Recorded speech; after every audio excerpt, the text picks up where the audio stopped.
This is a mattress from a baby bed that provide here in order us to take the sample from the mattress, because probably this is the baby sample, and it is important to know who was this baby.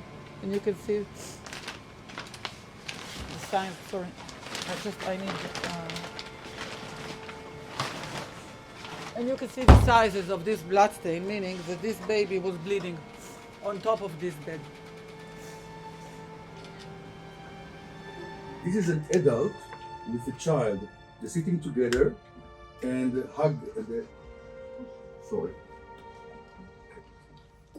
adult is hugging the child.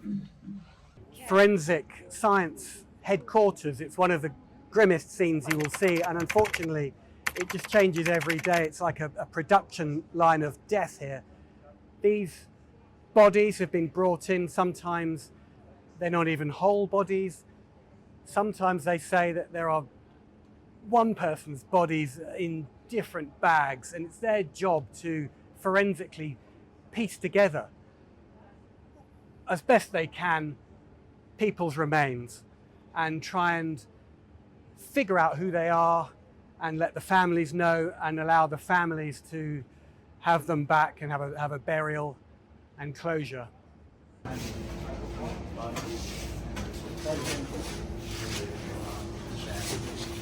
It's hard to imagine a more gruesome debate about whether or not babies, whilst being murdered, were beheaded. But it's been a question that's been asked a lot this week. Of the bodies that you've identified, what are the age ranges? What's the youngest and the eldest? I didn't make a statistic, but we have babies and we have very elderly people, so it's very vast. And is there any evidence of babies or children being mutilated? No, I see child babies. I can't say that. Like beheaded? No, we see people without heads, but I cannot say, to be honest, that they were beheaded. I didn't see all the bodies, but I don't know what is the reason that there is no head. I can't say that it is a knife or maybe a projectile of something. I cannot say now for sure. But we will continue the we will continue the examination, and then we'll probably have more answers about the reason why these people are beheaded. Maybe it is a missile or something. I cannot say because the bodies are charred. You say you've seen people without heads. Does that include babies or children? Yes.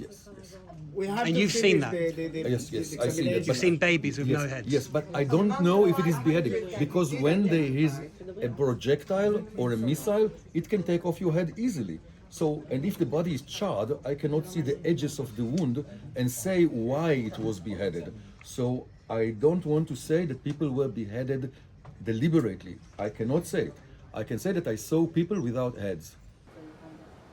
Because military combat don't take hostages 5-month-old babies. These scientists are looking at fragments of bone and trying to match them, using that skeleton there to work out what they're looking at. These fragments are so badly damaged, so badly burnt.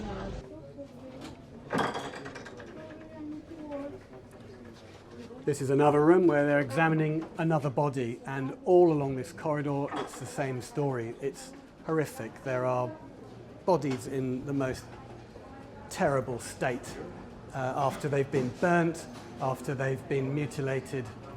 The smell of death is everywhere. They're looking at a body. We can't tell if it's a man or a woman, but they're doing the vitally important work of trying to identify them for their loved ones. The scientists here have told me that they have people of all ages. A child piece remain, and the other one, that's what you see. So you don't identify what it is. But if you look at the CT scan, you can see here two spines, another one. You see two spines, and Dr. Nachman, can you show, and two ribs, two sets of ribs. And this is an adult with a child. They're sitting together and hug the. Sorry.